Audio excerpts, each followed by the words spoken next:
பெரியவா சரணம். பெரியவா வானொலியின் மாலை நிகழ்ச்சிகள் ஆரம்பமாகின்றன. இன்றைய எமது நிகழ்ச்சிகள் நித்திய குரு பாதுகா பூஜா, ஸ்ரீ ரா கணபதி அவர்கள் எழுதிய புத்தகத்தின் ஒளிவடிவம், ஆன்மீக உரை, மகா பெரியவா மகிமை, உபன்யாசம். பெரியவா சரணம். பெரியவா சரணம். அடுத்த நிகழ்ச்சி நித்திய குரு பாதுகா பூஜை.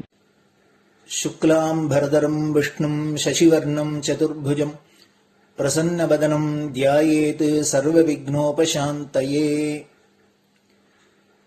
ममोपात्त समस्त दुरितक्षयद्वारा श्री परमेश्वर प्रीत्यर्थं गुरुप्रसाद सिद्ध्यर्थं गुरुप्रीत्यर्थं गुरुपादपूजाम् अद्य करिष्ये। गुरुर्ब्रह्मा गुरुर्विष्णुर्गुरुर्देवो महेश्वरः गुरुः साक्षात् परब्रह्म तस्मै श्रीगुरवे नमः। अपारकरुणासिन्धुं ज्ञानदं शान्तरूपिणं श्रीचन्द्रशेखरगुरुं प्रणमामि मुदान्वहम्।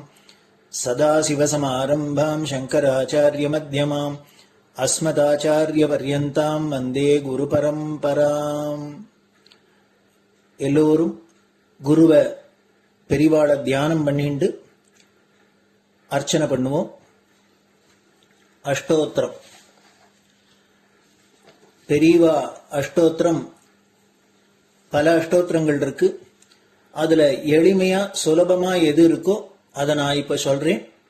எல்லோரும் இதை கேட்டுண்டே திருப்பி சொல்ல முடிஞ்சுவா சொல்லி சொல்லி பெரிவாளுக்கு பாதத்துல ஒவ்வொரு புஷ்பத்தை அர்ச்சனை பண்ணலாம். ओम श्री कांची कामकोटि पीठाधीश्वराय नमः. श्रीमत् चंद्रशेखरेन्द्र सरस्वती गुरुभ्यो नमः. संन्यासाश्रम शिखराय नमः. काषाय दंडधारिणे नमः. सर्वपीठापहारिणे नमः. स्वामिनाथ गुरवे नमः. करुणासागराय नमः. जगदाकर्षण शक्तिमते नमः. सर्वचराचर हृदयस्थाय नमः. ओम भक्त परिपालक श्रेष्ठाय नमः. धर्म परिपालकाय नमः. श्री जयेन्द्र सरस्वत्याचार्याय नमः. श्री विजयेन्द्र सरस्वती पूजिताय नमः. शिवशक्ति स्वरूपाय नमः. भक्ताभीष्ट प्रदायकाय नमः. ब्रह्मण्य पोषकाय नमः. ब्रह्म विष्णु शिवैक्य स्वरूपाय नमः. कांची क्षेत्रवासाय नमः. कैलाश शिखरवासाय नमः. स्वधर्म परिपोषकाय नमः. चातुर्वर्ण संरक्षकाय नमः. लोकरक्षण संकल्पाय नमः. ओम ब्रह्मनिष्ठापराय नमः. सर्वपापहराय नमः. धर्मरक्षक संतुष्टाय नमः. भक्तार्पितधन स्वीकर्त्रे नमः. सर्वोपनिषत् सारज्ञाय नमः. सर्वशास्त्रगम्याय नमः.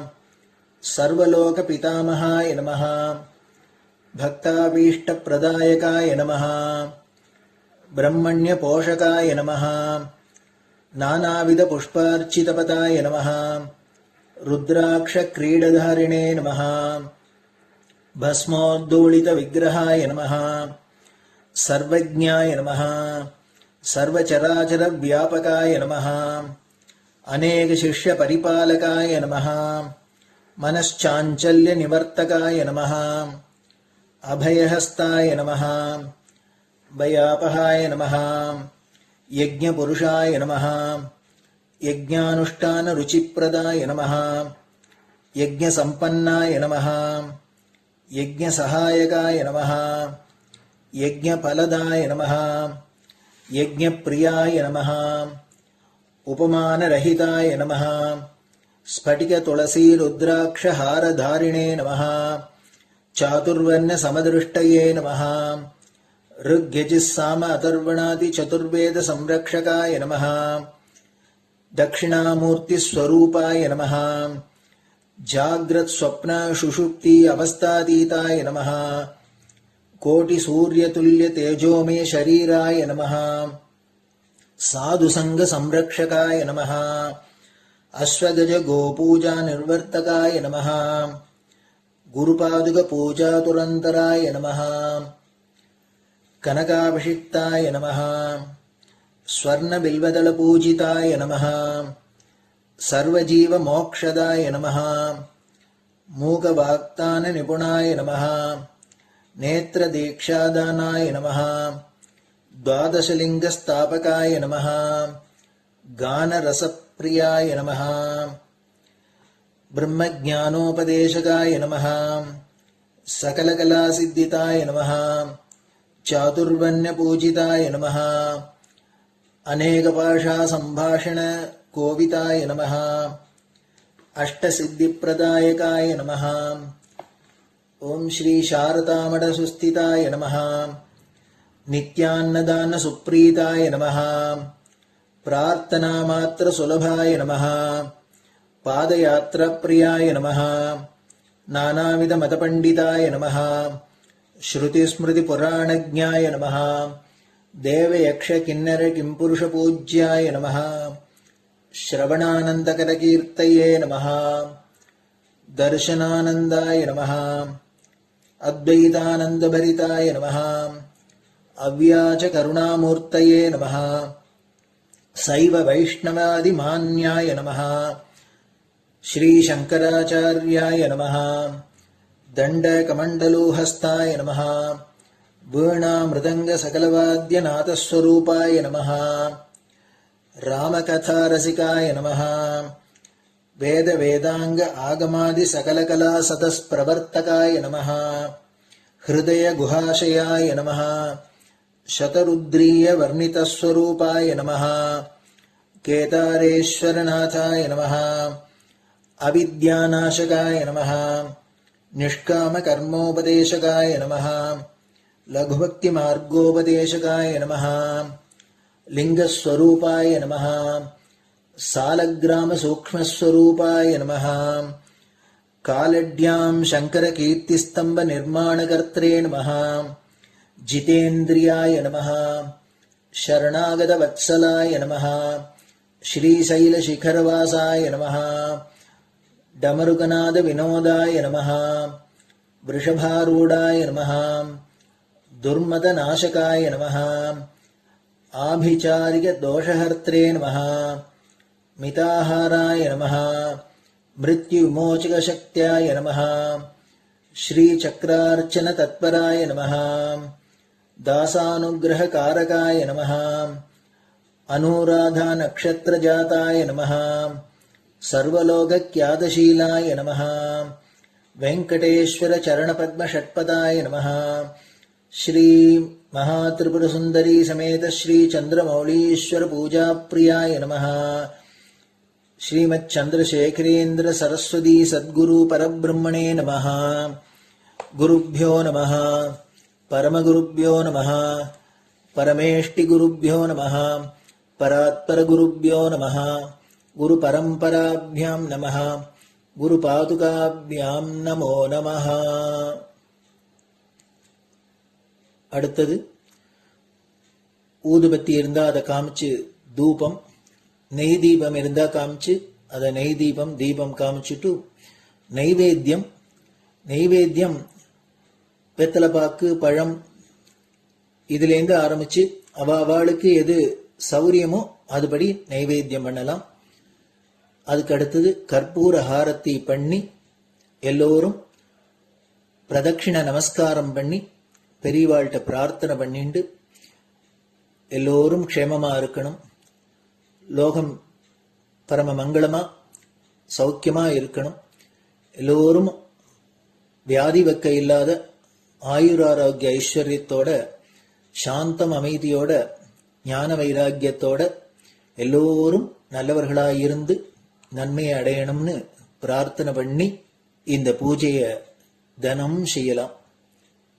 குரு பிரம்மா குருர் விஷ்ணுர் குருர் தேவோ மகேஸ்வரः குரு சாட்சாத் பரபிரம்ம தஸ்மை ஸ்ரீ குரவே நமஹ.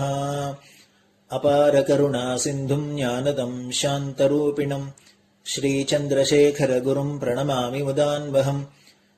சதாசிவசமாரம்பாம் சங்கராச்சாரிய மத்யமாம் அஸ்மதாச்சாரிய பர்யந்தாம் வந்தே குரு பரம்பராம். குரு பாத பூஜை நிறைவடைஞ்சது. பெரியவா சரணம். பெரியவா சரணம். பெரியவா வானொலியில் நேயர்கள் அடுத்து கேட்க இருப்பது ஸ்ரீ ரா கணபதி அவர்கள் எழுதிய புத்தகத்தின் ஒளி வடிவம். அளிப்பவர் ஸ்ரீமதி உமா சங்கர் அவர்கள். தேனினும் இனிய சொல்லான் தீச்சுடர் மேனி கொண்டான் ஊனுயிர்க்கு உயிரதான ஒன்றினைக் கலந்து நின்றான் ஏனினிக் கவலை நெஞ்சே இன்றுனக் அருள் செய்தான் இஞ்ஞானவான் காமகோட்டி நாதனை நம்புவோமே. ஜெய ஜெய சங்கர, ஹரஹர சங்கர. மகா பெரியவாளின் உபன்யாசங்களை ரா கணபதி அண்ணா தெய்வத்தின் குரல் என்ற பெயரில் 7 பாகங்களாக தொகுத்து அளித்ததின் முதல் பாகத்தின் அடுத்த பகுதி துக்கச் சுமை குறைய வழி. நாம் எல்லோரும் பரம்பொருளை பற்றிய உண்மையான ஞானத்தை பெற முயல வேண்டும். இந்த ஞானம் என்பது என்ன? பரம்பொருளை தவிர வேறு எதுவுமே இல்லை என்பதுதான். அந்த ஒன்றுதான் இத்தனையாகவும் தோன்றுகிறது. இத்தனையான தோற்றங்களிலேயே மனசை செலுத்திக் கொண்டிருந்தால் சஞ்சலம், ஏற்றத்தாழ்வு, இவற்றால் உண்டாகும் கஷ்டங்கள் எல்லாம் ஏற்பட்டு கொண்டேதான் இருக்கும். இத்தனை தோற்றத்திலிருந்தும் மனசை திருப்பி இவற்றுக்கு காரணமான ஒன்றையே அறியத் தொடங்கினால் எண்ணமும் பலவாக ஓடி அவதிப்படாமல் சஞ்சலங்கள் ஓயும்.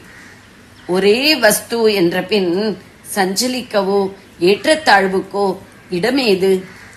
அந்த நிலையிலேயே நித்திய சுகத்தை பெறலாம். இந்த நிலையைத்தான் ஞானம் என்கிறோம். உலக வாழ்வில் கூட சுகம் வருவது போல் இருக்கிறது. ஆனால் அது நித்தியமாக நிலைத்து நிற்பதில்லை. வெளியிலிருந்து வருகிற சுகத்தை நாம் எப்படி சாஸ்வதமாக்கிக் கொள்ள முடியும்? வெளியிலிருந்து வருவது நமக்கு சுவாதீனப்படாமல் நம் கைவிட்டு ஓடியும் விடும். அப்போது அதனால் கிடைக்கிற சுகமும் போகத்தான் செய்யும். இப்படித்தான் இந்த நிமிஷம் சுகமாக இருப்பது அடுத்த நிமிஷமே மறைகிறது. அடர்ந்த மரத்தின் கிளைகள் ஆடுகிற போது இடுக்கு வழியாக கொஞ்சம் வெளிச்சம் வந்து பாய்ந்துவிட்டு அடுத்த நிமிஷமே நிழல் வந்து மூடிக்கொள்வது போலத்தான் உலகத்தின் துன்பத்துக்கு நடுவில் கொஞ்சம் கொஞ்சம் சுகம் தலையை எட்டி பார்த்துவிட்டு ஓடிவிடுகிறது. நிரந்தர சுகம் என்பது உலகத்துக்கு காரணமான ஒன்றை அறிவதுதான். உலக வாழ்வில் சகல மனிதர்களுக்கும் அளவில்லாத கஷ்டங்கள் உண்டாகத்தான் செய்யும். பணக்காரன், பெரிய பதவியில் இருப்பவன் கஷ்டமில்லாமல் இருப்பதாக மற்றவர்கள் நினைக்கலாம். அப்படி நினைத்து தாங்களும் அவர்களைப் போல பணமும் பதவியும் பெற பாடுபடலாம். ஆனால் பணக்காரனை, பதவியில் உள்ளவனை கேட்டால் தெரியும் அவனுக்கு எத்தனை கஷ்டங்கள் என்று. நாம் திண்ணையில் இருக்கிறோம். விழுந்தால் சாய்த்துக் கொள்வதோடோ சுளுக்காவதோடோ போய்விடும். பணக்காரனும் பதவிக்காரனும் மாடி மேல் இருக்கிறான். எனவே அவன் விழுந்தால் எலும்பெல்லாம் முறிந்து போகும், பிராணாபத்து ஆகும். ஒருவனுக்கு பணமும் பதவியும் உள்ள போதே அதனால் உண்டாகிற சிறிது சுகத்தோடு தன் பணம் பதவி போகக்கூடாது என்ற கவலை சுகத்தை விட அதிகமாக இருக்கிறது. இதனால்தான் உலகத்தில் எவனுமே தான் சந்தோஷமாக இருப்பதாக சொல்ல காணோம். ஒவ்வொருவனும் தானே மகா புத்திசாலி, தானே மிகவும் யோக்கியன், தானே ரொம்ப அழகு என்று நினைத்துக் கொண்டிருப்பது போல் அதிக துக்கமுள்ளவனும் தானே என்று நினைத்துக் கொண்டிருக்கிறான். துக்கம் நம் உடன்பிறப்பு, நம் பூர்வ கர்மாவின் பயனாக இந்த துக்கங்களுக்கு நாம் முன்னமேயே விதை போட்டிருக்கிறோம். இதிலிருந்து தப்ப வழியில்லை. ஆனால் கர்மத்தினால் ஏற்படும் கஷ்டத்தை பொறுத்துக் கொண்டு சாந்தமாக இருக்க வழி உண்டு. புதிதாக கர்ம மூட்டையை பெருக்கிக் கொண்டு எதிர்காலத்தில் கஷ்டத்தை அதிகமாக்கிக் கொள்ளாமல் இருக்க வழி உண்டு. முதலில் சொன்ன ஞானம்தான் அந்த வழி. சித்த பிரம்மை பிடித்து ஜடமாகிவிட்டால் கஷ்டம் தெரிவதில்லை. பைத்தியத்தின் கஷ்டம் வேரூன்றி நிற்பதில்லை. ஆனால் சித்த பிரமையில் நித்திய ஆனந்தமும் இல்லை. தூக்கத்தில் துக்கமில்லை. ஆனால் தூக்கத்தில் சுகமாக இருக்கிறோம் என்கிற அறிவு இல்லை. ஞானிதான் எப்போதும் விழிப்பிலேயே இருந்து கொண்டும் சாஸ்வத சுகியாக இருக்கிறான். அவனது தேகத்தில் சிரமங்கள் இரா என்பதில்லை. ஆனால் அவனுடைய மனத்தில் கிளேசமே இராது. வெளியில் இருக்கிற சிரமம் அவன் உள்ளே பாதிப்பதே இல்லை. கிணற்று ஜலத்துக்குள் நீர் நிரம்பிய குடத்தை இழுக்கும் போது கனம் தெரிவதில்லை. ஆனால் தண்ணீர் மட்டத்துக்கு மேலே குடம் வந்தவுடன் கனக்க ஆரம்பித்து விடுகிறது. எளிதில் புரட்ட முடியாத பெரிய மரங்களை வெள்ளத்துக்கு அடியாகத்தான் புரட்டி இழுப்பது வழக்கம். அதே மாதிரி நம் துக்கங்களை எல்லாம் ஞானமாகிற தண்ணீரில் அமுக்கிவிட வேண்டும். அப்போதும் துக்க ஹேதுவான விஷயங்கள் இருக்கத்தான் செய்யும். ஆனால் ஜலத்துக்குள் இழுக்கிற குடம் மாதிரி அப்போது துக்கம் பரம லேசாகிவிடும். ஜெய ஜெய சங்கர, ஹரஹர சங்கர. பெரியவா சரணம். இந்நிகழ்ச்சியின் அடுத்த பகுதி நாளை மாலை இதே நேரத்தில் ஒளிபரப்பாகும். பெரியவா சரணம். பெரியவா சரணம். பெரியவா வானொலியில் நேயர்கள் அடுத்து கேட்க இருப்பது திரு கவிக்கண்ணன் அவர்களின் ஆன்மீக உரை. பெரியவா சரணம். ராம் ராம். ஸ்ரீ குருப்யோ நமஹ. ஜெய ஜெய சங்கர, ஹர ஹர சங்கர. பெரியவா வானொலி நேயர்கள் அனைவருக்கும், மகா பெரியவாவுடைய பக்தர்கள் அனைவருக்கும் அடியேன் கவிக்கண்ணனின் அன்பு கலந்த நல்வாழ்த்துக்கள். ராம் ராம். ஜெய ஜெய சங்கர, ஹர ஹர சங்கர. ஸ்ரீ குருப்யோ நமஹ. கந்தர் அனுபூதியில அருணகிரிநாதர் சுவாமி மேலையில் இருக்கிற முருகன்லேருந்து எல்லா முருகனையும் அறுபடை வீட்டில் இருக்கிற முருகனையும் பாடிட்டு வர்றார். அந்த கந்தர் அனுபூதி பாடும்போது அவர் திருவண்ணாமலையில் பாடினதா கூட ஒரு ஐதீகம் இருக்கு. கந்தர் அனுபூதி எப்படி பாடினாரான்னா, அவர் கிடி ரூபத்தில் இருந்தாராம், முருகனுடைய தோல்லையே உட்கார்ந்துட்டு பாடினாராம். அந்த பாடினதுல ஒரு 2 பாடலுடைய இதை நான் சேர்த்து இப்போ உங்களுக்கு நான் சொல்ல போறேன். அந்த சுவாமிநாதனை பார்த்த அருணகிரிநாதர் என்ன கேட்கிறார்? சிந்தா குல எல்லோடு செல்வமெனும் விந்தாடவி என்று விடப் பெறுவேன். என் தாயும் எனக்கருள் தந்தையும் நீ சிந்தா குலம் ஆனவை தீர்த்து என்னை அப்படின்னு கேட்கிறார். என்னன்னா, விந்தியமலை காடு போல இந்த அச்சம் துயரங்கள்லாம் தரக்கூடிய இந்த குடும்பம் செல்வம் இதிலிருந்து நான் எப்ப விடுதலை அடையிறது எனக்கு ஒன்றும் புரியலையே. எனக்கு நீ அன்னையும் நீதான், எனக்கு தந்தையும் நீதான், என்னோட மனக்கவலைகள் எல்லாம் தீர்த்து நீ அருள் புரிய மாட்டாயா அப்படிங்கிற. இப்ப நாமளும் சுவாமிநாதனாக பிறந்து சந்திரசேகரேந்திர சரஸ்வதியாக நமக்கெல்லாம் அருள் பாலிக்கக்கூடிய மகாபெரிவாட்ட கூட நம்ம என்ன கேட்போம்? எனக்கு இவ்வளவோ கஷ்டங்கள்லாம் வருதே பெரியவா, இது ஏதாவது தீரத்துக்கு ஒரு அருள் பண்ண மாட்டீரா அப்படின்னு தானே கேட்போம். இப்படிதான் ஒருத்தர் வத்தலகுண்டுங்கிற அப்படி ஊர்ல இருந்து ஒரு அன்பர் பெரியவாளை தரிசனம் பண்ணணுன்றதுக்காக வந்தார். 2 நாள் காத்திருந்தார். ஆனா அவளால் நெருங்கவே முடியல. மனைவி 2 பசங்களோட அவர் வந்திருந்தார். அவர் ஒரு 2 நாளைக்கே மடத்துல ஒரு மாதிரி சமாளிச்சு அங்க போஜனம் பண்ணிட்டார். அவருக்கு என்ன ஆசைன்னா, பெரியவாளை பார்த்து அவர்கிட்ட ஆசீர்வாதம் வாங்கிட்டு தன்னோட 2 பிள்ளைகளுக்கும் உபநயனம் பண்ணி வைக்கணும்னு. இந்த 3ஆவது நாள் மடத்துக்கு போனா இவர் வெளியில எங்கேயும் சாப்பிட மாட்டார். பெரியவாளை பார்க்கிற வரைக்கும் வெளியில எங்கேயும் சாப்பிடக்கூடாது அப்படின்னு சொல்லி மடத்துல சாப்பிட்டு இருந்தார்.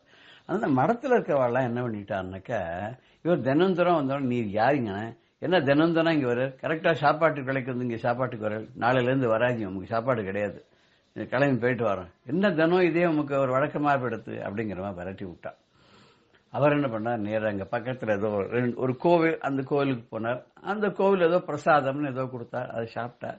அன்னைக்கு அந்த கோவில்லயே ஒரு ஓரமா தங்கிட்டு இருந்தார். முதல் 2 நாள் ஒரு மாதிரி மடத்துல ஓரமா தங்கி இருந்தது போல இருக்கு.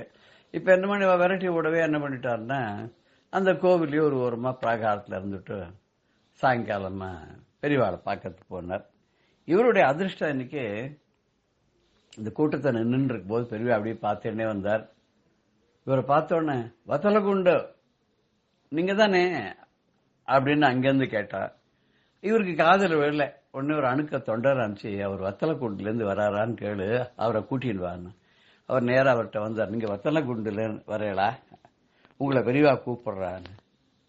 பெரியவா கிட்ட போனோடனே இந்த மடத்துல இன்னைக்கு காத்தால விரட்டி விட்டாளே, அவளுக்கெல்லாம் மனசுல என்னவா ஆயிடுது, அடாடாடாடா நம்ம இவரை வந்து சாப்பாடு இல்லைன்னு விரட்டி விட்டுட்டோம், பெரியவா நடந்து தனியா கூப்பிட்டு இவர் விசாரிக்கிறாரு, இவருக்கு ஏதோ அனுகிரகம் பண்ண போறாரு, இவர் நம்ம இந்த மாதிரி விரட்டி விட்டதை சொல்லிட்டா என்ன ஆயிடுமோ அப்படின்னு பயந்து போயிட்டார். ஆனா அதை பத்தி எல்லாம் ஒன்னும் பெரியவா பேசல.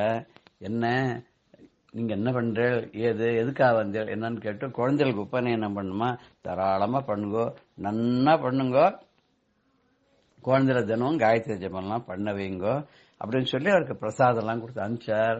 அனுப்பிச்சுட்டு இந்த மடத்து சிப்பந்திகள் எல்லாம் கூப்பிட்டார். இவருடைய மனசை பார்த்தாலே எனக்கு அவருடைய வருத்தம் புரிஞ்சுது. கண்ணுல எவ்வளவு அழுதுருக்கான்றது தெரியுது. இவர் 2 நாளா இங்க நம்ம மடத்துல வந்து போஜனம் பண்ணிருக்கான்றது எனக்கு தெரியும். அவரை இன்னைக்கு வந்து நீங்க விரட்டி விட்டு, அவர் பாவம் என்னை பார்த்து தரிசனம் பண்ணி ஆசீர்வாதம் வாங்குற வரைக்கும் வெளியில எங்கேயும் சாப்பிடுறதில்லை. அவர் அப்பேற்பட்டவர் வந்து துரத்தி அடிச்சுட்டே, நீங்க சாப்பாடும் போடாத இங்க ஓரத்துல ஒதுங்க கூட இடம் இல்லைன்னு நினைச்சுட்டேன். அவ ஊருக்கு நான் போயிருக்கிற போது அந்த வத்தலகுண்டுங்கிற ஊர்ல ஆச்சார உபச்சாரம் பண்ணி எனக்கு ராஜ மரியாதை கொடுத்து, இது வேணுமா அது வேணுமான்னு கேட்டு எந்த குறையும் இல்லாத பார்த்துண்டாவா. அப்படிப்பட்ட அந்த ஊர் ஜனங்கள்லாம் என் மேல பக்தி ஸ்ரத்தையோட அவ்வளவு நன்னா கவனிச்சுண்டா.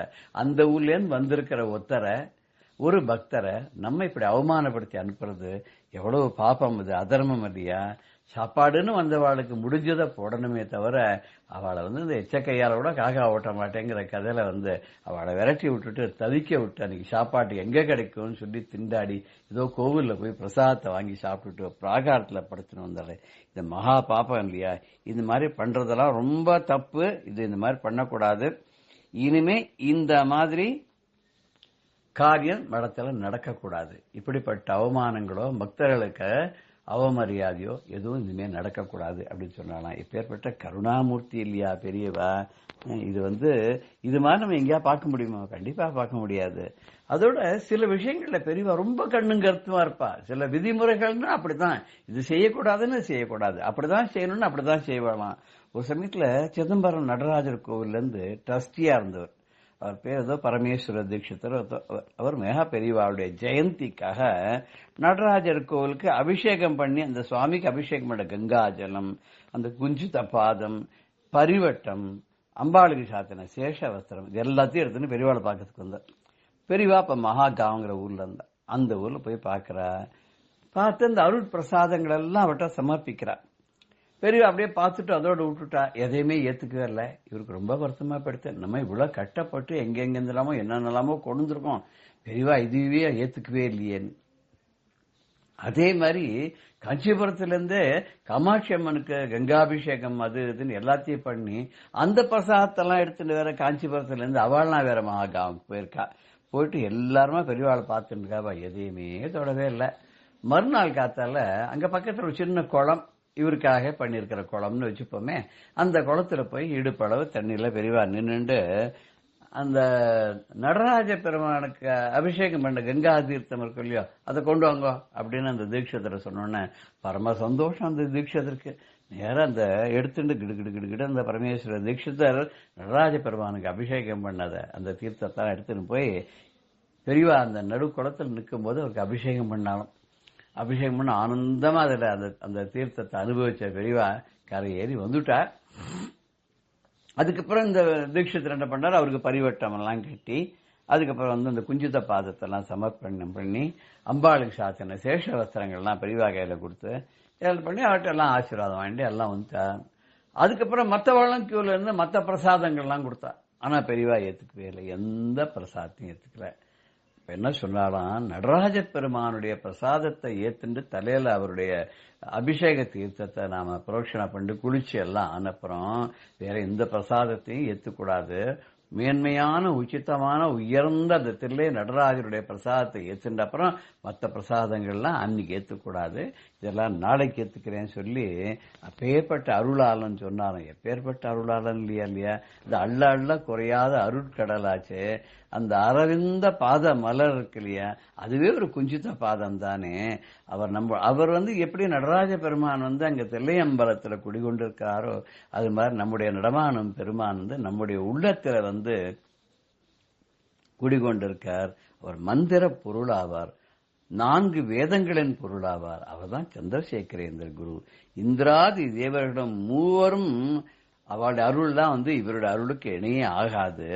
நமக்கு துணையா இருந்து என்ன வழி நடத்தி என்னென்னைக்கும் கருணை பண்ணக்கூடிய கருணை புரியக்கூடிய ஏனே ஒன்னு என்னென்னைக்கு இந்த பூலோகத்தில் நான் மறக்க மாட்டேன், உன்னுடைய பாதத்தையே நான் தொழுது உய்வேன் அப்படின்னு ஒரு பாடல்ல பெரியவாளுக்கு இன்னைக்கு சமர்ப்பிக்கலாம். நம்ம அள்ள குறையாத அருட்கடலே, அள்ள குறையாத அருட்கடலே, உன் அரவிந்த பதமலர் என்றும் கதியே. அள்ள குறையாத அருட்கடலே, உன் அரவிந்த பதமலர் என்றும் கதியே. அள்ள குறையாத அருட்கடலே, உள்ள கோயிலில் உறையும் குருவே, உள்ள கோயிலில் உறையும் குருவே, உனையல்லால் யார் என்னை காப்பார், உனையல்லால் என்னை யாக்காப்பார். அள்ள குறையாத அருள்கடலே, மந்திர பொருளே மாமரை வடிவே, மந்திர பொருளே மாமரை வடிவே, சந்திரசேகர சங்கர குருவே, சந்திரசேகர சங்கர குருவே. இந்திராதி தேவரும் மூவரும், இந்திராதி தேவரும் மூவரும் உந்தனு கிணை ஆகிட போமோ.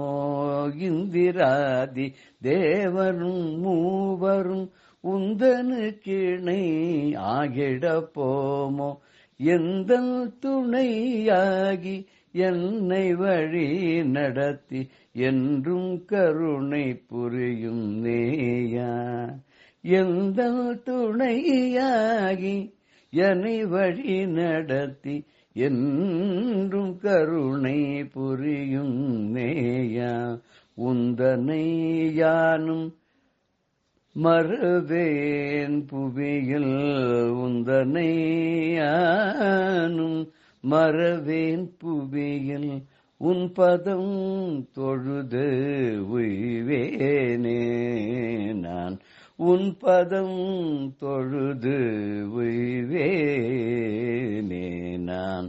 அள்ள குறையாத அருள் கடலே, உன் அரவிந்த பதமலர் என்றும் கதியே. அள்ள குறையாத அருள் கடலே. ஜெய ஜெய சங்கர, ஹர ஹர சங்கர. ஸ்ரீ குருபியோ நம. ராம் ராம். பெரியவா சரணம். இந்நிகழ்ச்சியின் அடுத்த பகுதி நாளை மாலை இதே நேரத்தில் ஒளிபரப்பாகும். பெரியவா சரணம். பெரியவா சரணம். அடுத்த நிகழ்ச்சி மகா பெரியவா மகிமை உபன்யாசம். வழங்குபவர் பிரம்மஸ்ரீ கணேச சர்மா அவர்கள். அபார கருணா சிந்தும் ஞானதம் சாந்தரூபிணம் ஸ்ரீ சந்திரசேகரகுரும் பிரணமாமி முதான்வகம். 1968 வருஷத்தில் காஞ்சி மகாபிரிவா ஸ்ரீ ஜெயேந்திர சரஸ்வதி சுவாமிகளோட ஆந்திர பிரதேசத்தில் யாத்திரையில் இருக்கிறத பார்த்துட்டு வரோம். அதில் இந்த 68ஆம் வருஷம் மார்ச் மாதம் 16ஆம் தேதி பத்ராஜலம் அப்படிங்கிற இடத்துல ராமர் கோவில் கும்பாபிஷேகம் நடந்தது. அந்த பத்ராஜலம் கும்பாபிஷேகம் ரொம்ப விமரிசையா பெரியவா, புதுப்பெரிவா, அதேமாரி வானமாமலை ஜீயர், திருதண்டி ஸ்ரீமன் நாராயண ஜீயர் முதலான வைஷ்ணவாச்சாரிகள்லாம் கலந்து கொள்ள எல்லாரோட தலைமையிலையும் ரொம்ப விமர்சையா நடந்தது இந்த கும்பாபிஷேகம். இந்த கும்பாபிஷேகம் நடக்கிறதுக்கு முன்னால ஒரு முக்கியமான நிகழ்ச்சி நடந்தது.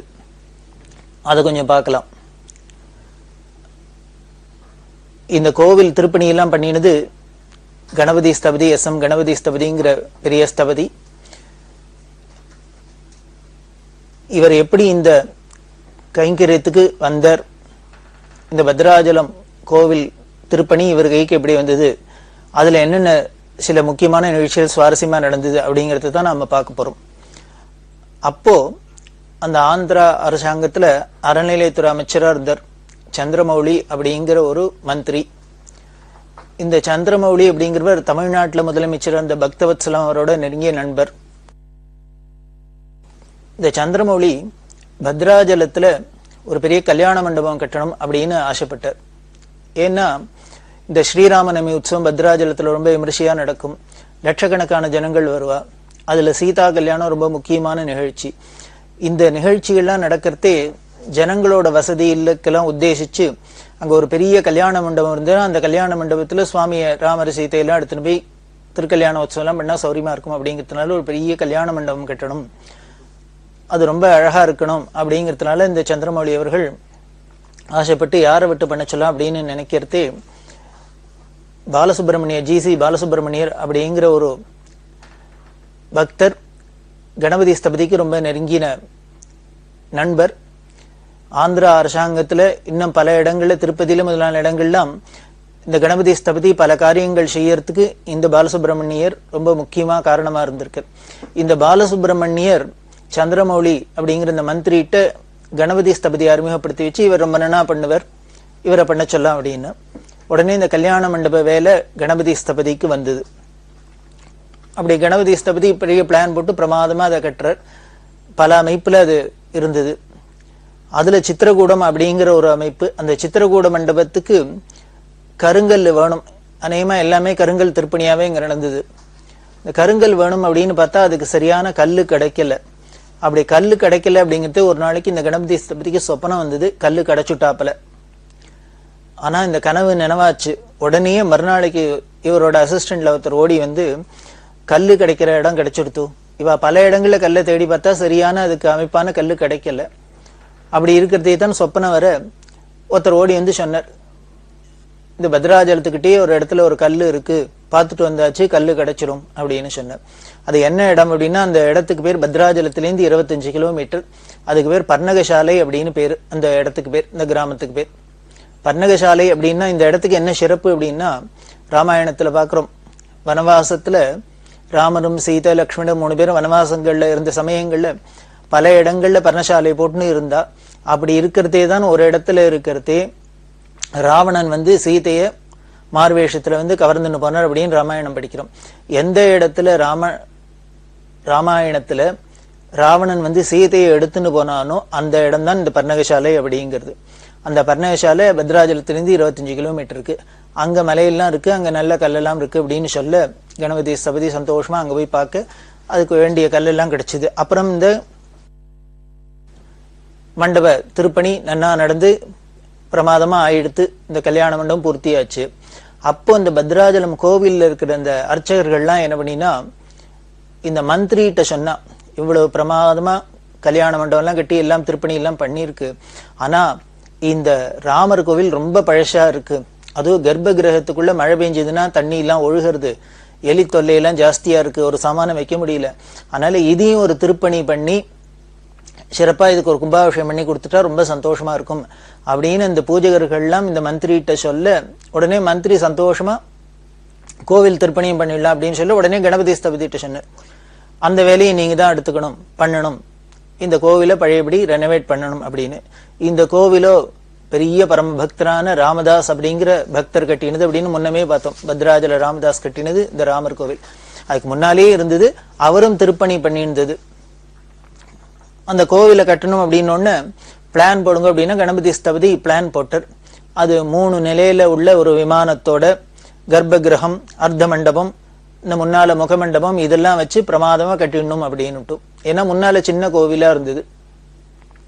இதை முழுக்க கருங்கல் திருப்பணியாவே பண்ணிடணும் அப்படின்னு அவ தீர்மானம் பண்ணி இதுக்கு பிளான் எல்லாம் போட்டா.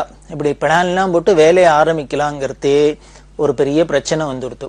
என்னன்னா, சில பேர் எல்லாரும் சேர்ந்து, அதாவது இந்த மந்திரிக்கு சில பிடிக்காதவாள்லாம் இருப்பாளே, அவள்லாம் சேர்ந்துட்டு இந்த பத்ராஜல ராமதாஸ் கட்டின கோவில்ல திருப்பணி பண்ணி இந்த சந்திரமௌலிங்கிற மந்திரி நல்ல பேர் வாங்கிட்டு இவர் பேர் வாங்கிக்கிறதுக்கு பாக்குற, அதனால இது பண்ணக்கூடாது, ஒரு பெரிய மகான் கட்டின கோவில், அதை போய் யாரும் அதுல கை வச்சு ரிப்பேர் பண்ணக்கூடாது, அப்படி இப்படின்லாம் எல்லாரும் ஒரே மக்களமா ஆயிடுத்து. இத மாதிரி பல எதிர்ப்புகள்லாம் வர அந்த மந்திரி என்ன பண்ணினார், இல்ல நல்ல காரியம் தான் பண்றான், எந்த ஒரு நல்ல காரியத்துக்கும் எதிர்ப்பு வரத்தான் வரும். பாராட்டத்துக்கு 10 பேர் இருப்பா, அதை எதிர்க்கிறதுக்கு 10 பேர் இருப்பா. இருந்தாலும் நம்ம இதை செய்யணும். ஏன்னா அந்த பூஜகர்கள்லாம் ரொம்ப சிரமப்படுறா, கஷ்டப்பட்டு வா சொல்றதுனால நம்ம இதை சரி பண்ணணும் அப்படின்னு சொல்லிட்டு தைரியமா அதுக்கு சபரியை விட்டு பிளான் எல்லாம் போட சொல்லி எல்லாம் பண்ணினார். அப்படி பண்றதே அந்த அளவுல ஒரு பிரச்சனை வந்தது. அந்த முதல்ல இருந்த அந்த கர்ப்ப கிரகம் 7க்கு 7 அளவுல இருந்தது. 7 அடிக்கு 7 அடி அப்படிங்கிறாப்புல. அப்படின்னா பாத்துக்கோ எவ்வளவு சின்னதா இருந்திருக்கலாம் அப்படின்னு.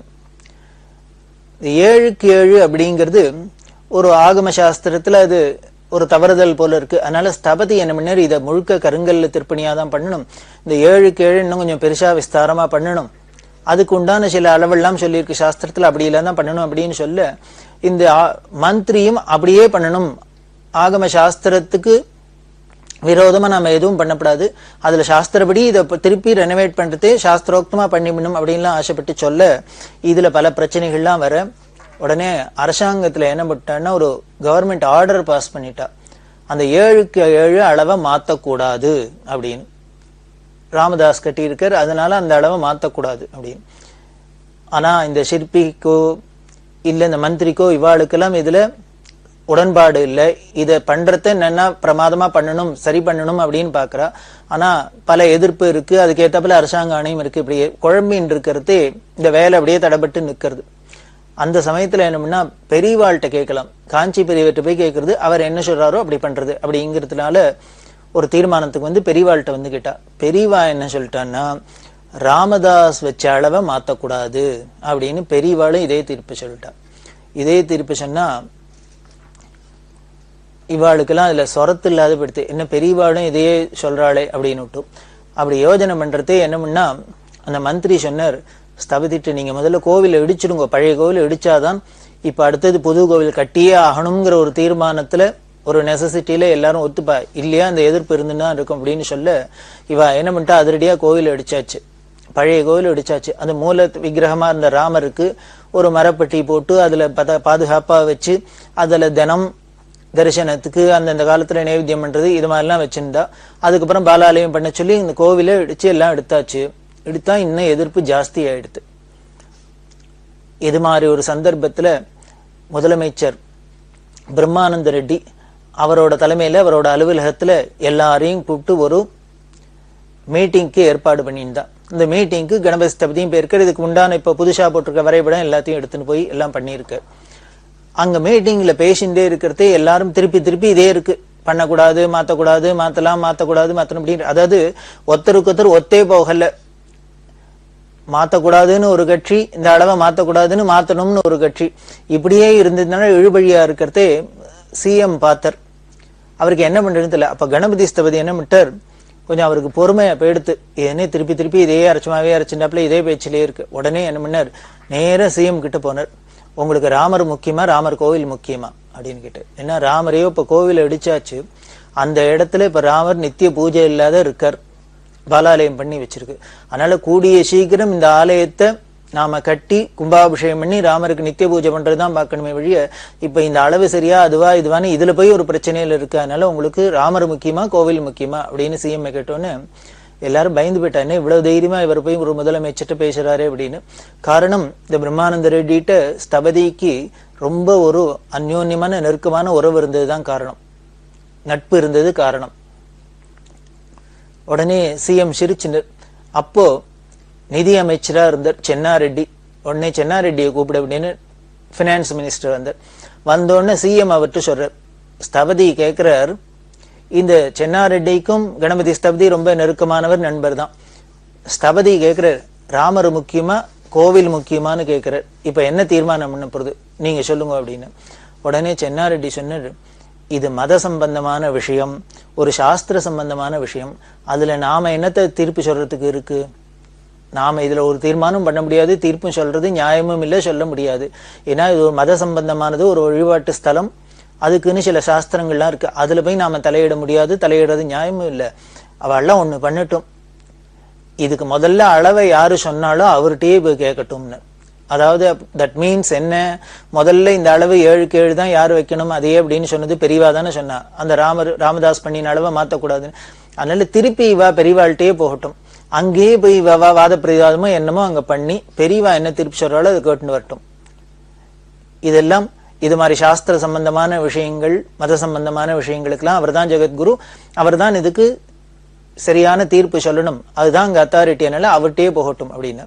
உடனே சிஎம் சொன்னார், சரிப்பா அப்ப எல்லாரும் நீங்க காஞ்சிபுரம் போங்க, பெரியவாள்கிட்ட போய் எல்லாத்தையும் கேட்டுன்னு வாங்கோ, தீர்மானம் பண்ணிட்டு வாங்கோ அப்படின்னுட்டு ஒரு 4 காரை அரசாங்க காரை கொடுத்துச்சா எல்லாருமே அந்த கமிட்டிக்காரா எல்லாரும் போறா. அதுல கணபதி ஸ்தபதியும் போனர். வந்து பெரியவாள்கிட்ட காஞ்சிபுரத்துல எல்லாரும் விஞ்ஞாபனம் பண்ணிக்கிறா. அந்த குழுவுல முக்கியமா வந்தவர் ஆந்திர பிரபா எடிட்டர் நீலம் ராஜு வெங்கடசேஷையா.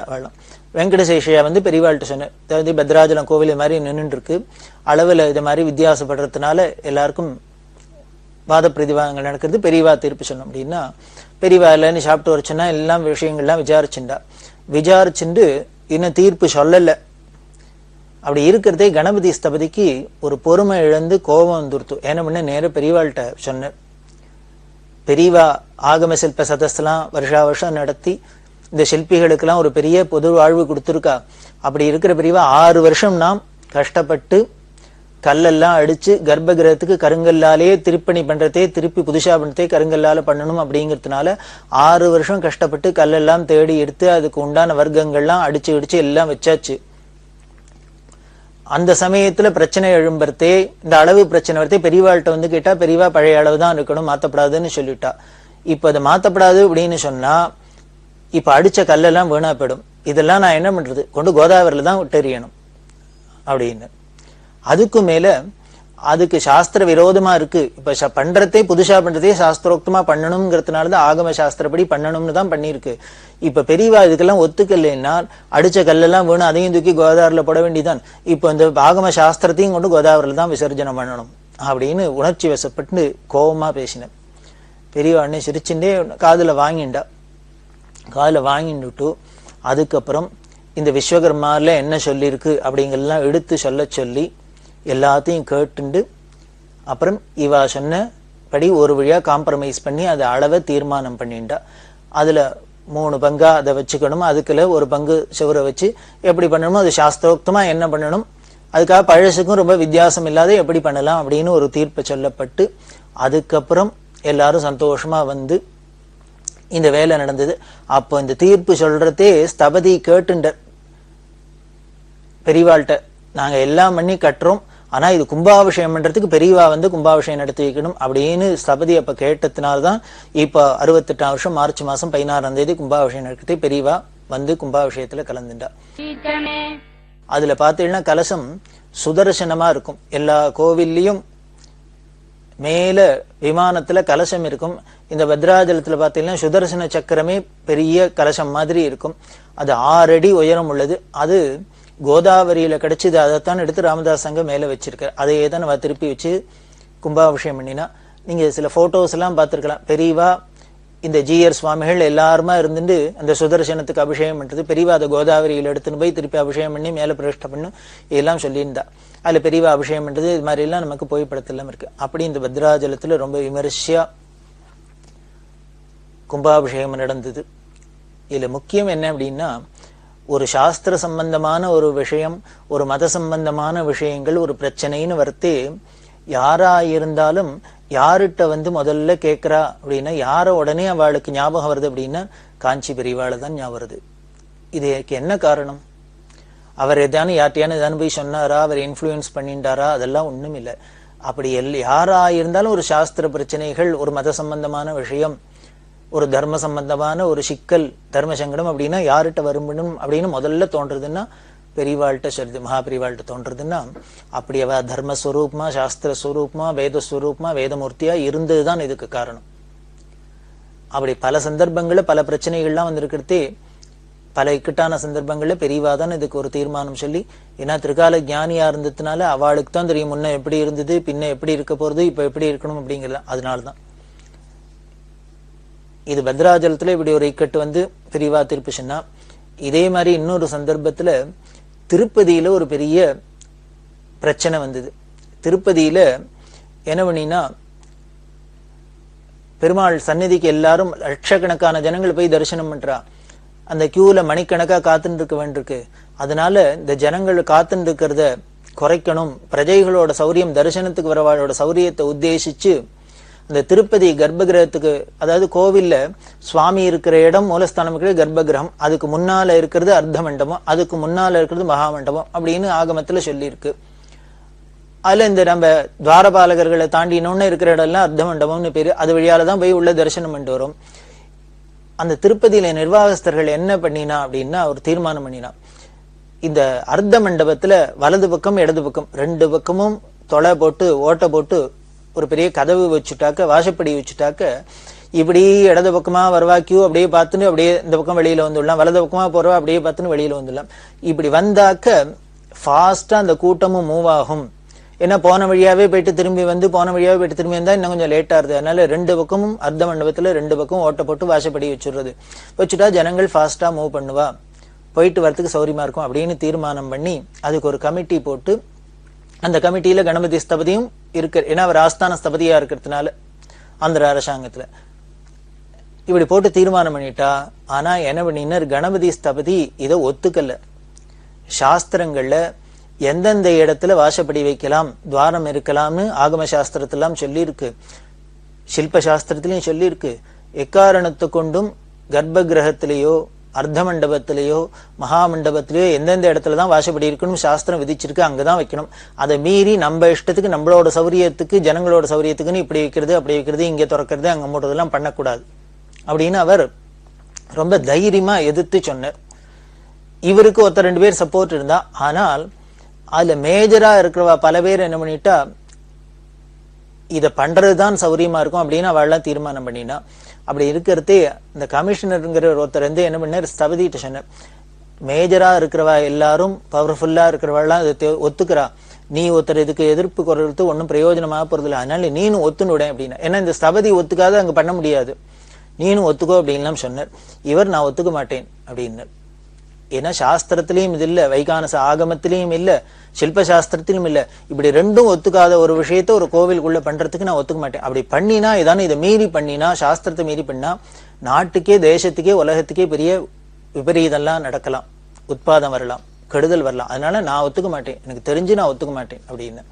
அப்படி இருக்கிறதே இந்த சாஸ்திரத்துல எந்த சாஸ்திரத்துல இதுக்கெல்லாம் பிரமாணம் இருக்கு எல்லாம் அப்படின்னு கேட்கறதே, அந்த கமிட்டியில இருந்த இன்னொருத்தர் அவர் என்ன பண்ணினார், அவர் அங்க இருக்கிற கைங்கரியம் பண்றவர் ஒரு பண்டிதர், அவர் என்ன சொன்னார், யோ உனக்கு இப்ப சாஸ்திரத்தெல்லாம் பத்தி நாங்க சொல்ல வேண்டிய அவசியம் இல்லை, நீ வெறும் ஸ்தபதி தான், வெறும் கல்லடிச்சு கொடுக்க வேண்டியதான் உன் வேலை, அதுக்கு மேல நீ வேற ஒன்னும் சொல்லாது, நிறுத்திக்கோ அப்படின்னு. ஸ்தபதிக்கு ரோசம் வந்துடுத்து. உடனே அவர் என்ன பண்ண, திருப்பி கேத்தினார், இது மாதிரி என்ன அப்படி தூக்கி எறிஞ்சு பேசாதீங்க, கல்லடிச்சு கொடுக்கறதுதான் என் வேலை மட்டும் சொல்லாதீங்க, நான் அடிச்சு கொடுக்கறக்குள்ளதான் நீங்களாம் தினம் அலம்பி வயிற்ற கழுவிக்கிறாள், அதை ஞாபகம் வச்சுக்கோ அப்படின்னு.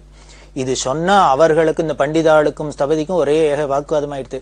உடனே அவள்லாம் சேர்ந்துட்டு, எப்படி நாங்க அவர் சொல்லுவார் ஸ்தபதி எங்களை அவமானமா பேசுவார் அப்படின்னு சொல்ல அந்த கமிஷனர் பார்த்தார், ஸ்தபதி உங்களை ஒன்னும் அவமானமா முதல்ல பேசல, நீங்க தான் அவரை அப்படி எடுத்தறிஞ்சு பேசினதுனால அவர் பதில் சொன்னார். அதனால நீங்க தான் அவர்கிட்ட முதல்ல மன்னிப்பு கேட்கணும், இதுக்கு பிரச்சனைக்கு காரணம் நீங்க தான் அப்படின்னு சொல்ல உடனே அவள்லாம் சரி ஏதோ வாய் தவறி சொல்லிட்டோம் அப்படின்னு சொல்லி எத்தனை நேரம் சண்டை போட்டு இருக்கிறது. ஒரு வழியா சமாதானத்துக்கு வந்தா. இது மனசை ரொம்ப வருத்தப்படுத்துது ஸ்தபதிக்கு. அதனால என்ன பண்ண, நிம்மதிக்காக சாந்தி வேணுங்கிறதுக்காக கிளம்பி பெரியவாள்கிட்ட வந்துட்டு, பெரியவாள்கிட்ட வந்தாலோ இல்லையோ இவர் வந்து தரிசனத்துக்கு வரத்தையே பெரியவா உடனே என்ன பண்ணினா இவரை பார்த்தோன்னே அப்படின்னு காமிச்சா, நாமத்தை காமிச்சு இடிக்க போறியான்னு, அதாவது பெருமாள் கோவில் இடிக்க போறியான்னு. உடனே இவர் அழுதுண்டே சொன்னார். அது மாதிரி அவள்லாம் தீர்மானம் பண்ணிக்கா, நான் ஒருத்தன் சொல்றது எடுபட மாட்டேங்கிறது, என்ன பண்றதுன்னு தெரியல, இது மாதிரிலாம் பண்ணினா சாஸ்திர விரோதம் ஆகம விரோதம், பெரியவா தான் இதுக்கு ஒரு காப்பாத்தணும் அனுகிரகம் பண்ணணும் அப்படின்னு பெரியவா ஸ்தபதிக்கு ஆறுதல் சொல்லி தைரியம் சொல்லி, கவலைப்படாத, நீ தர்மத்தை தானே நினைக்கிற, நல்லது தானே சொல்ற, அதனால உன் மனசுபடியே நடக்கும் போ, சத்தியமேவ ஜெயத்தை அதான சொல்றது வேதம், அதனால என்னைக்கும் வாய்மையே வெல்லும், கவலைப்படாத, நீ போ மனசுபடியே நடக்கும் அப்படின்னு இவர் சொன்னார். பெரியவா எனக்கு என்னமோ தைரியம் சொல்றான், ஆனா இங்க இப்போ மிஷின்லாம் கொண்டு வந்து இடிக்கிறதுக்கு எல்லாம் ஏற்பாடெல்லாம் ஆயின்னு இருக்கு, எனக்கு என்னமோ இது நிக்கும்னு தோணல அப்படின்னு. கவலைப்படாத, நீ நினைச்சபடியே நடக்கும், சுவாமி இருக்கார், பெருமாள் இருக்கார், நீ போயிட்டு தைரியமா வீட்டுக்கு போ அப்படின்னு. இவருடனே திருப்பி ஹைதராபாத் வந்துட்டு, ஹைதராபாத் வந்தாலும் நில கொள்ளல, என்ன பண்ண இவரையும் மரியாதை, இவருக்கு ரொம்ப நெருங்கின நண்பர் முதலமைச்சர் பிரம்மானந்த ரெட்டின்னு சொல்லலையா, அவர் வீட்டுக்கு காலங்காலத்தாலே எந்த தூக்கத்துல இருந்தவர் வடிகாலத்தாலே எந்தன்னு போயிட்டார். இந்த செக்யூரிட்டி பார்த்துட்டு, சார் என்ன இவர ஸ்தபதியை தெரியும், இங்க இப்போ வந்திருக்கேளே அப்படின்னு அவர்கிட்ட பேசின்னு இருக்க. அந்த சமயத்துல பிரம்மானந்த ரெட்டி பால்கனிக்கு வந்துட்டு பார்த்துட்டு, ஸ்தபதிகாரு வாங்கோ அப்படின்னு உள்ள கூப்பிட்டார். என்ன அப்படின்னா, இவரை பார்த்தாலே ஒரு மாதிரி கலவரமா இருக்காரு இல்லையோ, என்ன உங்களுக்கு பிரச்சனை ஏன் அப்படின்னு. இது மாதிரி அவ திருப்பதியில 2 பக்கம் அர்த்த மண்டபத்துல ஓட்ட போட்டு வாசப்படி வைக்கணுங்கிறா, இது சாஸ்திர விரோதம். நான் பெரியவாள்கிட்ட போய் சொன்னேன், பெரியவாளும் இதுக்கு அனுகிரகம் பண்ணியிருக்கா, நீ மனசுபடிதான் நடக்கும், இது எதுவும் வராது கவலைப்படாதுன்னு சொல்லியிருக்கா, நீங்க தான் பாத்துக்கணும் அப்படின்னு சொல்ல, பிரம்மானந்த ரெட்டி சொன்னார், ஃபைல் எங்கிட்ட தானே வரும், நான் பாத்துக்கிறேன், கவலைப்படாத, நீ வீட்டுக்கு போ அப்படின்னு சொல்லி தேர்தல் சொல்லி அனுப்பிச்சார். அப்போ என்ன ஆச்சு, ஃபைல் வந்தது என்ன ஆச்சு அப்படிங்கிறது நமக்கு இது ஒன்றும் பெருசா சொல்ல வேண்டாம், இப்ப பார்த்தாலே தெரியுது. இன்னி வரைக்கும் அந்த இடத்துல அர்த்த மண்டபத்துல வாசப்படி வரல, துவாரம் விழல அப்படின்னா இது பெரியவாளோட தபோபலத்தினால நடக்கிறது. இது சாஸ்திர விரோதமா எந்த காரியமா நடந்தா அதை தடுத்து நிறுத்துறதுக்கு தானே ஒரு பெரியவா அவதாரம், தர்ம சம்ஸ்தாபனார்த்தம் சம்பவாமி யுகேகேன்னு சொல்றாப்புல. அப்படி பெரியவா அனுங்கிறதுனால பல நிகழ்ச்சிகள் நடந்துருக்கு. பெரியவா சரணம். இந்த நிகழ்ச்சியின் அடுத்த பகுதி எதிர்வரும் திங்கட்கிழமை அன்று இதே நேரத்தில் ஒளிபரப்பாகும். பெரியவா சரணம். பெரியவா சரணம். அடுத்த நிகழ்ச்சி திருவாசக இன்னிசை. வழங்குபவர் ஸ்ரீ சத்குருநாத தேசிகர் அவர்கள். பெரியவா சரணம். திருச்சிற்றம்பலம். நீத்தல் விண்ணப்பம். ஆனை வெம்போரிற் குருந்து ஊரெனப் புலனால் அலைப்புண்டேனை எந்தாய் விட்டுடுதி கண்டாய் வினையேன் மனத்து தேனையும் பாலையும் கண்ணலையும் அமுதத்தையும் ஒத்து ஊனையும் என்பினையும் உருக்கானின்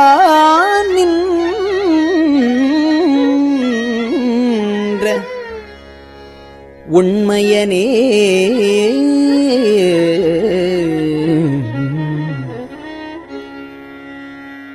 உண்மையனே திருநீற்றை தூளித்து ஒளிமிளிரும் வெண்மையனே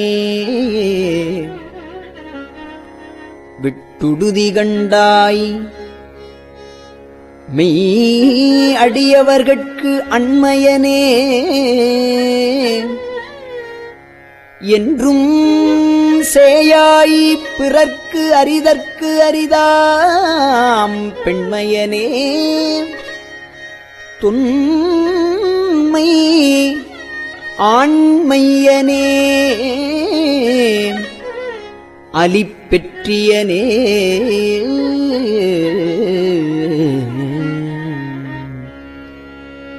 பெற்றது கொண்டு பிழையே பெருக்கி சுருக்கும் அன்பின் வெற்றடியேனை விடுதி கண்டாய் விடிலோ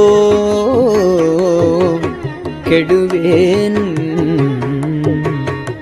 மற்றடியேன் தன்னை தாங்குனர் இல்லை என் வாழ்முதலே உற்றடியேன் மிக தேறி நின்றேன் எனக்கு உள்ளவனே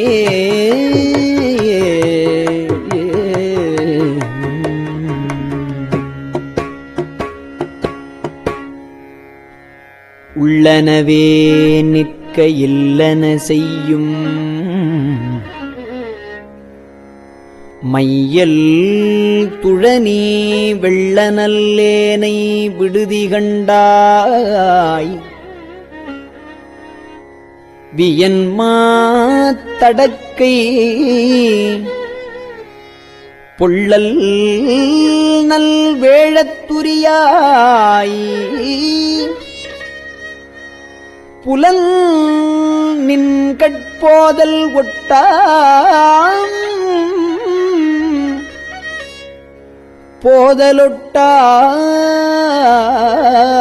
மிள்ளனவே மொய்க்கும்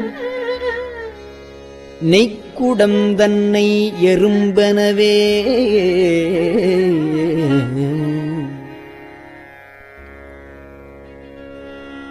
எறும்பிடை நாம் கூழன புலனால் அரிப்புண்டு அலந்த வெறும் தமியேனை விடுதி கண்டாய்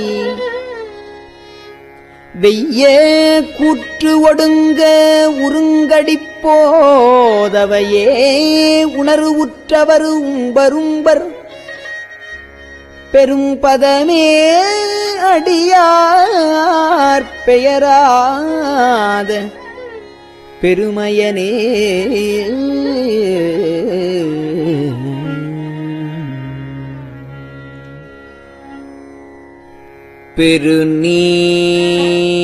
பெருநீரறச் சிறுமீன் துவண்டு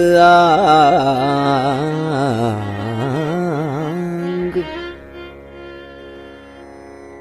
நினை பிரிந்த வெறு நீர்மையேனை விடுதி கண்டாயே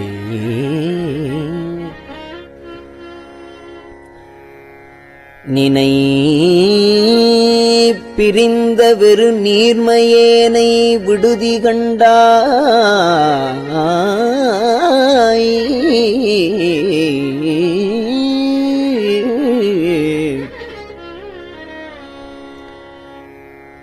வியன் கங்கை பொங்கி வருநீர் மடுவுள்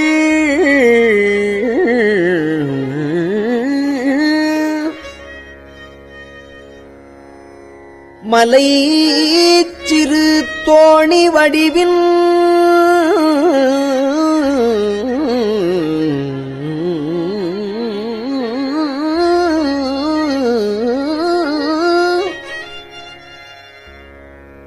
கங்கை பொங்கி வருநீர் மடுவுள் மலை சிறு தோணி வடிவின் வெள்ளை குறுநீர் மதிபொதியும் சடைவான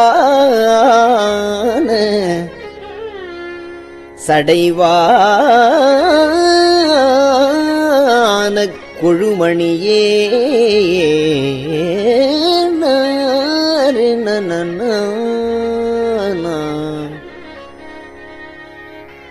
கொழுமணியேர் நகையார் கொங்கை குன்று இடைச் சென்று குன்றி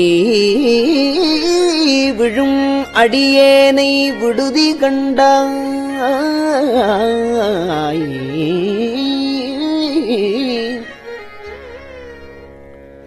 அடியேனை விழும் அடியேனை விடுதி கண்டாய்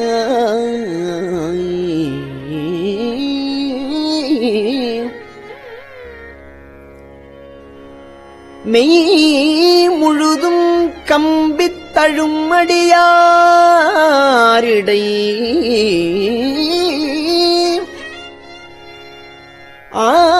ஆர்த்து வைத்து ஆட்கொண்டருளி என்னை கழுமணியே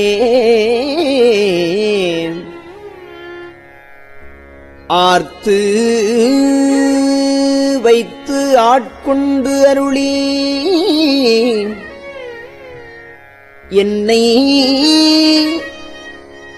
கழுமணியே இன்னும் காட்டுகண்டாய் நின் புலன்கழலே காட்டு கண்டாய் நின் புலன்கழலே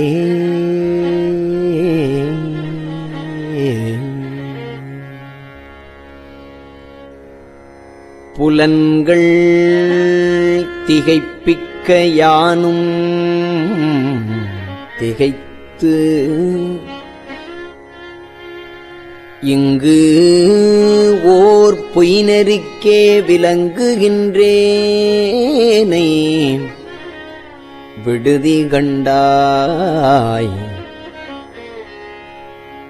விண்ணும் மண்ணும் எல்லாம் கலங்க முன்னீர் நஞ்சு அமுது செய்தாய்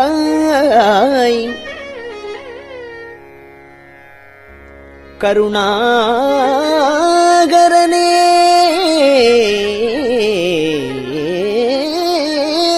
நஞ்சு அமுது செய்தாய் கருணாகரனே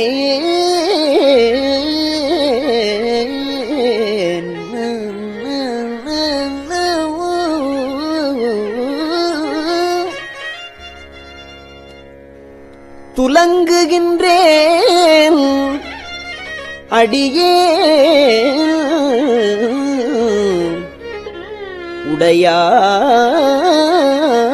உடையாய் என் தொழுகுலமே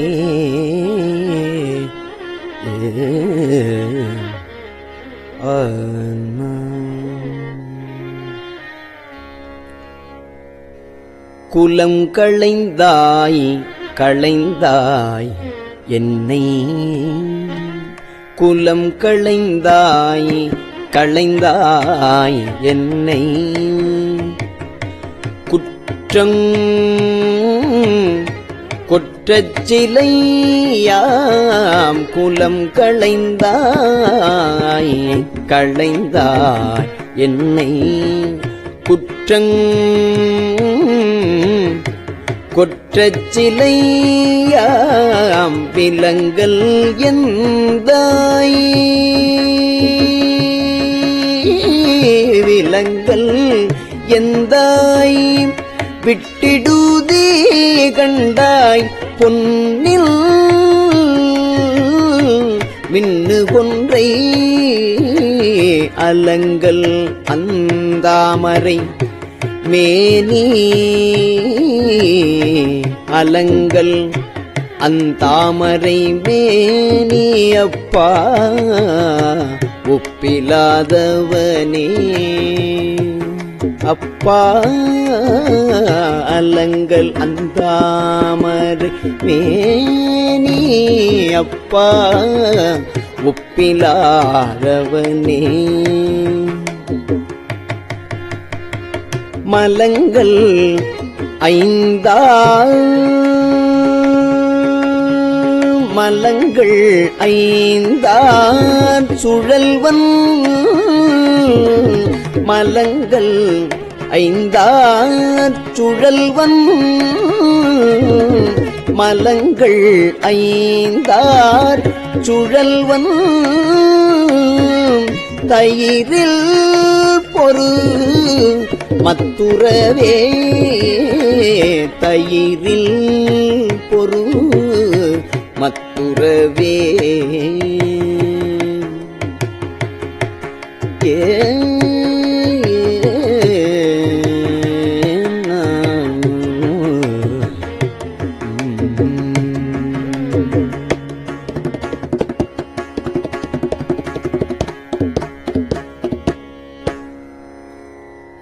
மத்துரு தன் தயிரின்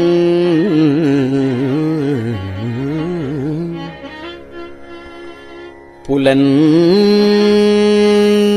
தீக்கதுவக் கலங்கி வித்துருவேனை விடுதி கண்டாய் வெண் தலைமிலைச்சி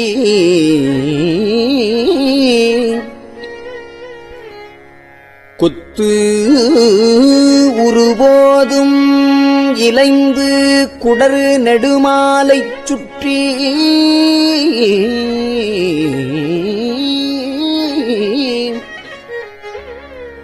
தத்துரு நீருடன் ஆரச் செஞ்சாந்து அணி நீருடன் ஆரச் சாந்து அணி சச்சயனே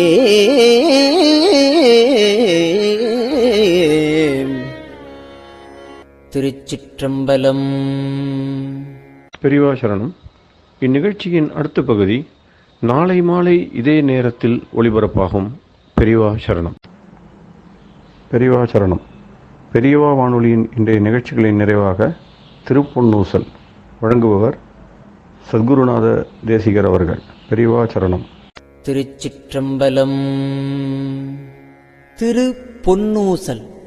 மூன்றங்கிலங்கு நயனத்தன் மூவாத வாந்தங்கு தேவர்களும் காணாமலர் அடிகள் தேன் தங்கு தித்தித்து அமுதூரி தான் தெளிந்தங்கு ஊந்தங்கு நின்றூருக்கும் உத்தர கோசமங்கை போந்தங்கு இடை மருது பாடி குலமஞ்சை போன்றங்கு அனநடையீர் பொன்னூசலாடாமோ போன்றங்கு அனநடையீர் பொன்னூசலாடாமோ.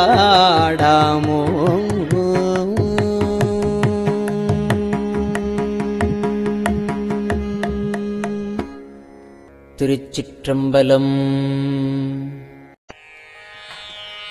கஞ்சிவய காமாட்சி தன் குழந்தாய் சங்கரே கஞ்சிவய காமாட்சி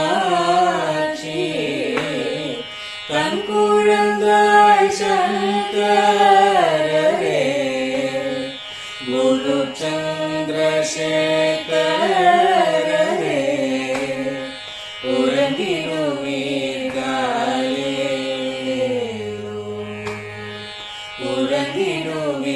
உறங்கிடுவீர்களே.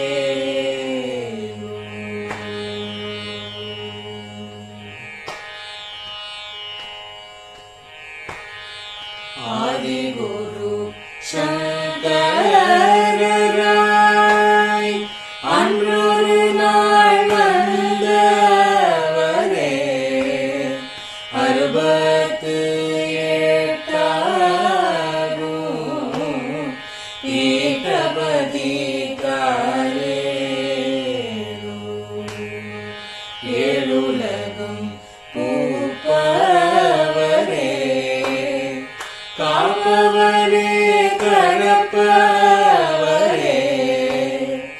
எல்லோர்க்கும் அருள்பவரே உறங்கிடுவீர்களே.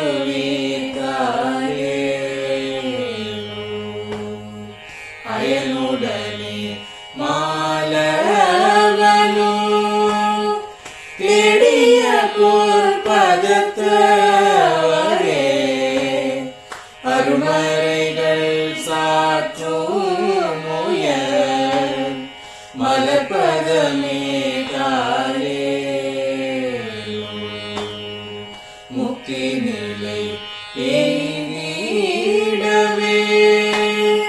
சக்தி தரும் சத்குருவே முக்தி நிலை எய்திடவே சக்தி தரும் சத்குருவே நித்தமெங்கள் நாவீசையில் நித்திரை கொள்தாயே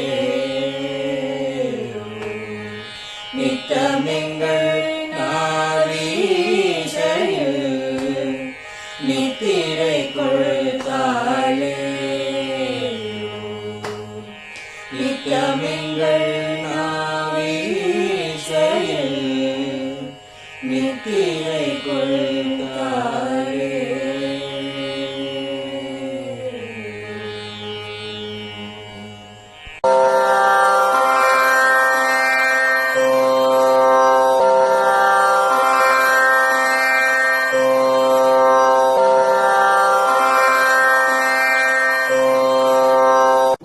பெரியவா சரணம்.